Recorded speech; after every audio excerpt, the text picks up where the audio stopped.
Salut à tous les amis, c'est Values, j'espère que vous allez tous très bien et je suis super content de vous retrouver aujourd'hui pour un nouveau thread d'horreur. Le temps passe super vite, il ne reste déjà plus que 4 histoires après celle-là, avant la fin du challenge et j'espère que vous serez pas trop triste. Alors aujourd'hui j'ai fait un effort exprès pour vous, j'ai mis cette veste en cuir parce qu'elle est trop stylée et que je trouve ça va bien avec l'histoire. Peut-être que vous verrez pas de rapport, mais c'est pas grave. Alors qu'il fait super chaud dehors et donc du coup, je vous raconte pas que quand je vais l'enlever, ça va sentir bon. En tout cas, je compte sur vous pour l'effort vestimentaire de lâcher un pouce bleu et vous abonner. Non, plus sérieusement, si l'histoire vous plaît, n'hésitez pas à le faire à la fin de la vidéo. Et puis écoutez, je pense que j'ai dit beaucoup de conneries dans cette intro. Pour pas changer, je vous propose de me suivre pour découvrir l'histoire.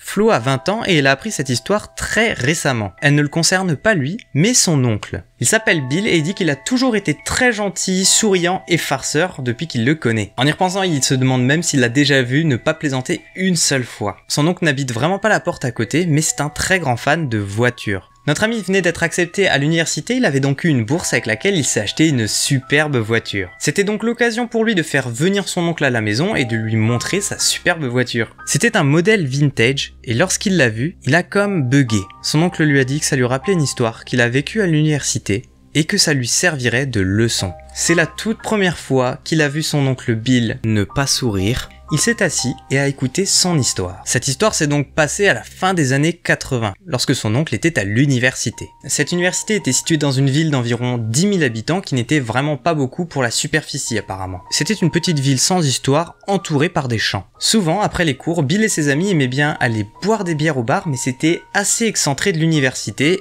et à l'opposé total de son appartement. Ils y allaient à pied ou en bus, mais lorsqu'ils rentraient tard, ils étaient obligés de rentrer à pied. Mais ce soir-là, Bill a bu peut-être un petit peu plus que ses amis et il s'est senti mal avant les autres et il a décidé qu'il était l'heure pour lui de rentrer. Il regarde l'heure et se rend compte qu'il n'aura pas de bus, il se résout donc à rentrer à pied. Il ne voulait vraiment pas rentrer trop tard car en plus il avait des examens le lendemain matin. Bill marchait sur cette route de campagne, avec des champs des deux côtés, beaucoup de vent mais pas une seule lumière. Lorsque tout d'un coup les feux d'un véhicule sont venus s'arrêter à côté de lui. Un homme à la fenêtre se présente comme étant un fermier du coin et lui paraissait très sympathique. Il a proposé à Bill de monter et qu'il l'emmènerait chez lui car il était vachement tard et que c'était pas très prudent dans son état de marcher tout seul le long de la route. Son oncle, qui était un petit peu éméché, n'a pas vraiment réfléchi et a accepté en le remerciant. Il est monté à l'intérieur et la voiture a pu redémarrer. Il a donné à l'homme une adresse approximative de là où il habitait avec ses copains d'université. Et après seulement 5 minutes de trajet, Bill se rend compte que l'homme avait passé le virage depuis un bon moment.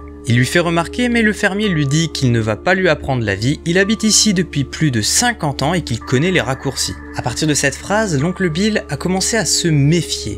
Il y avait beaucoup trop d'assurance dans le dialogue de l'homme. Ce fermier qui a d'ailleurs commencé à poser beaucoup de questions, comme pour étudier la situation de Bill et lui faire relâcher sa vigilance. Mais plus le temps passait, plus le fermier continuait tout droit en direction de la forêt, jusqu'à ce qu'il finisse par ralentir, s'approchant d'une vieille grange abandonnée, toute branlante. Lorsque l'homme s'est arrêté, il a regardé l'oncle Bill avec un regard vraiment étrange. Et il n'a pas perdu une seule seconde pour essayer d'ouvrir la porte, mais elle était verrouillée. L'homme a demandé à Bill pourquoi est-ce qu'il essayait de s'enfuir et qu'il ne lui ferait aucun mal. Mais à l'instant précis où l'homme est venu ouvrir à Bill, il a essayé de se jeter sur lui pour l'étrangler. Puis Bill finit brutalement son histoire en disant qu'il a dû se battre pour sa vie et qu'ensuite il est rentré chez lui. Il aurait néanmoins eu le temps de faire le tour des lieux parce qu'il a dit qu'il n'y avait apparemment personne dans cette ferme qui était pourtant éclairée. Et le filleul a eu beau demander à son oncle de lui expliquer qu'est-ce qui s'est passé, il n'a pas voulu rentrer dans les détails. Donc est-ce qu'il ne veut pas avouer que ce soir-là il a dû commettre un meurtre pour sauver sa propre vie? En tout cas, il a laissé comme leçon à son filleul de ne jamais accepter le trajet d'un inconnu et encore moins lorsqu'il est ivre.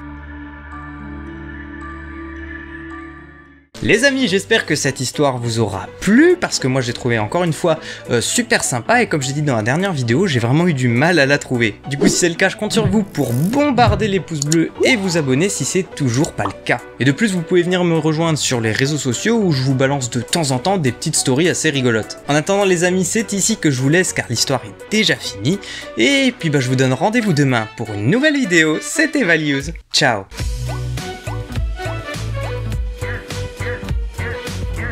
Tic-tac, les jours passent, il ne reste plus que 4 histoires après celle-là avant que je perds mes mots.